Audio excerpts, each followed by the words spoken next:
മധുഹുകൾ പാടി പുതുനാരിയെ തേടി മഹർമാലയെടുത്തുകൊണ്ടത് പപ്പു പുതുമാരൻ ഇതാ വരുന്നേ മാരൻ ഇതാ വരുന്നു. ഇതെന്താ അപ്പോൾ ഒരു പാട്ടെല്ലായിട്ട് എന്നല്ലേ. ഞങ്ങളങ്ങനെ ഒരു ദൂരയാത്ര പോവാണ് ഒരു കല്യാണത്തിന്. 3 മണിക്കൂറോളം നീണ്ട ഒരു യാത്ര. കാസർഗോഡ് ഉപ്പാൻ്റെ നാട്ടിലേക്കാണ് ഈ ഒരു യാത്ര. ഉപ്പാൻ്റെ പെങ്ങളെ മോളെ കല്യാണമാണ്.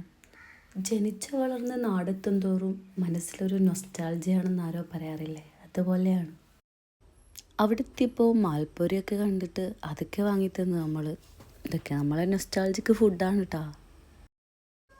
നമ്മൾ തറവാടും കഴിഞ്ഞ് അങ്ങ് ഫോറസ്റ്റിലൂടെ പോയിട്ട് അടൂർ പാണ്ടി എന്ന സ്ഥലത്താണ് കുഞ്ഞുമ്മാൻ്റെ വീട് വരുന്നത്.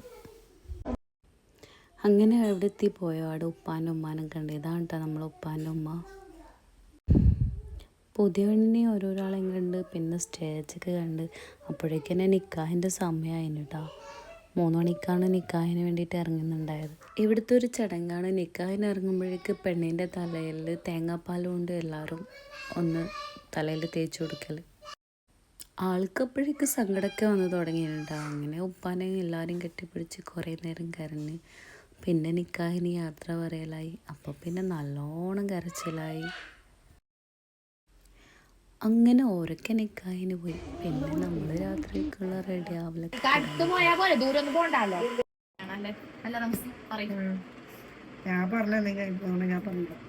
നിക്കാഹാകുമ്പോഴേക്ക് വെള്ള ഡ്രസ്സ് ഇട്ടിട്ട് ഫോട്ടോ എടുക്കണമെന്നും പറഞ്ഞിട്ട് ഓൾ ആദ്യം അതിന് റെഡി ആവാണ് കേട്ടോ. അങ്ങനെ ഓൾ റെഡിയെല്ലാം ആയിക്കഴിഞ്ഞ് ഓളെ കുറച്ച് ഫോട്ടോഷൂട്ടെല്ലാം ഉണ്ടായിരുന്നു. ഞങ്ങൾ കുറച്ച് സെൽഫി കൊടുത്ത് അതൊക്കെ കഴിഞ്ഞ് അവിടെ വെൽക്കം ഡ്രിങ്ക് റെഡി ആയപ്പോൾ ഞങ്ങൾ അതും വാങ്ങി കുടിച്ചിട്ടാണ്. പിന്നെ കുറച്ച് ഫോട്ടോഷൂട്ടൊക്കെ ഉണ്ടായിരുന്നു. കുറച്ച് നേരം അങ്ങനെയൊക്കെ നിന്ന് പിന്നെ ഏകദേശം നിൽക്കാനായിട്ട് ആൾക്കാരൊക്കെ വരാൻ തുടങ്ങി. പിന്നെ തലേന്നത്തുള്ള ഒരുക്കങ്ങൾ കഴിഞ്ഞ് ഫോട്ടോ എടുപ്പിനുള്ള തയ്യാറാണ് ബ്രൈഡ്. ഫോട്ടോഗ്രാഫർ ചെരിഞ്ഞും മറിഞ്ഞൊക്കെ ഫോട്ടോ എടുക്കുന്നുണ്ട്.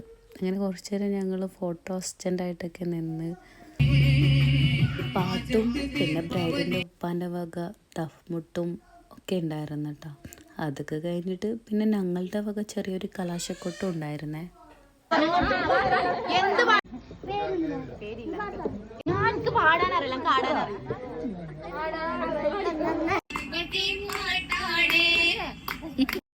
പിന്നെ ഫോണൊക്കെ ഓഫ് ആയതുകൊണ്ട് ഞങ്ങൾ വർത്താനൊക്കെ പറഞ്ഞ് എപ്പോഴോ